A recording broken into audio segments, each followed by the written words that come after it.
ஆச்சுதா? ஜெயிச்சா கேஷ் ப்ரைஸும் கொடுப்பாங்க. கொடுக்குறாங்க. அப்போ இப்போ ஒரு கும்பமேளாவில் ஒரு பொண்ணு ஊசி மணி பாசி மணி வைக்கிற ஒரு பொண்ணு மோனாலிசான்னு ஒரு பேர் போல இருக்கு. திடீர்னு ஃபேமஸ் ஆயிடுச்சு. ஒரே நாளில் ஃபேமஸ் ஆயிடுச்சு அந்த பொண்ணு. பார்த்துருக்கீங்களா? அது இப்போ உடனே சினிமாவில் புக் பண்ணிட்டாங்க. இப்போ கீர்த்தி வந்த உடனே ஐஸ்வர்யா வந்துருச்சா? வந்துருச்சு, பணம் வந்துருச்சு. உடனே அது ஹீரோயினி ஆயிடுச்சு, பணம் வந்துருச்சு. இந்த மாதிரி கீர்த்தி வந்தால் எல்லாம் வந்துடும்ன்றது ஒரு உண்மை தான். ஆனால் பணம் இல்லாமல் கீர்த்தியோடு இருந்தவங்களாம் இருக்கிறாங்க. காட்டட்டுமா? காமராஜருக்கு அற்புதமான கீர்த்தி, ஆனால் பணம் இருக்குதா அவர் பேரில்? இல்லை. மகாத்மா காந்திக்கு உலக அளவில் கீர்த்தி உண்டு, புகழ் உண்டு. அவர் பேரில் சொத்து பத்து இருந்ததா? கிடையாது. அவருக்கு சொந்தமாக சொத்து கிடையாது.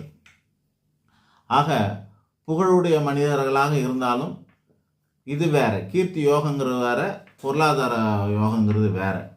அதனால் இது வந்தால் அது வருமானா வரத்துக்கான வாய்ப்பு உண்டு தானே வழிய கட்டாயம் வரும்ன்றதுல அர்த்தம் கிடையாது. புகழ்பெற்ற அத்தனை மனிதரும் வஉசி கேள்விப்பட்டிருக்குமா? செக்கு எழுத்த வஉசி தானே. வஉ சிதம்பரம் பிள்ளை செக்கு எழுத்த செம்மல்னு பேர் வாங்கியிருக்காரு. கப்பல் ஓட்டிய தமிழன்னு பேர் வாங்கியிருக்காரு. ஆனால் அவ்வளோ பேர் வாங்கினவர் தன்னோட சொத்து பத்தெல்லாம் இழந்துட்டு போயிட்டாங்களே. புகழ் வந்துச்சு, ஆனால் பொருள் போயிடுச்சு. கடைசியாக நெய் வியாபாரம் பண்ணி, எண்ணெய் வியாபாரம் நெய் வியாபாரமாக கேனில் எடுத்து போய் பண்ணி வியாபாரம் பண்ணி வாழ்க்கை ஓட்டுற நிலைமைக்கு ஆளாயிட்டார் அவர் அப்போலாம். ஸோ அப்போ என்ன அர்த்தம்? அது கீர்த்தி வேற, அதாவது புகழ் வேற, ஐஸ்வர்யம் வேறங்க. ஐஸ்வர்யம்ங்கிறது ஐஸ்வர்ய லக்ஷ்மி, கீர்த்தி லக்ஷ்மின்னு இருக்குது. அது ஒரு அமைப்பு. சௌபாக்கியத்தில் அதுவும் ஒன்று. ஆனால் இது வந்தால் எல்லாம் வருங்கிறது உண்மை கிடையாது. புகழ் வேறு, இது வேறு. சினிமா நடிகையில் எவ்வளோ பேர் புகழ் பெற்றவங்க இருக்கிறாங்க, ஆனால் கடன்காரனாக இருந்து செத்து போனவங்களாம் இருக்கிறாங்க.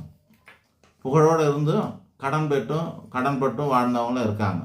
இன்னும் நமக்கு புகழ்பெற்ற நடிகர்கள்லாம் தெரிஞ்சிருக்குது, செலிப்ரிட்டிஸாக இருக்காங்க. ஆனால் உள்ளுக்குள்ளே ஐஸ்வர்யம் இல்லாமல், ஐஸ்வர்யம்னா என்ன, தர்தரத்தில் இருந்தவங்களையும் அப்புறம் நோய்வாய்ப்பட்டவங்களையெல்லாம் நம்ம பார்க்க முடியுது, பார்த்துருக்குறோம்.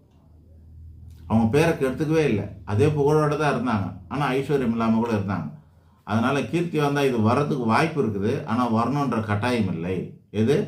கீர்த்தி வந்தால் ஐஸ்வர்யம் வரத்துக்கு வாய்ப்பு இருக்குது, ஆனால் வாய்ப்பு பயன்படுத்திக்கணும் இல்லை பயன்படுத்திக்காமலோ போகலாம், அது வேறையாயிடுது. அதனால் ஐஸ்வர்யமாக கண்டிப்பாக இருப்பாங்கன்றதுக்கு உத்தரவாதம் இல்லை. இப்படி எடுத்துக்கணும். நன்றி, வணக்கம்.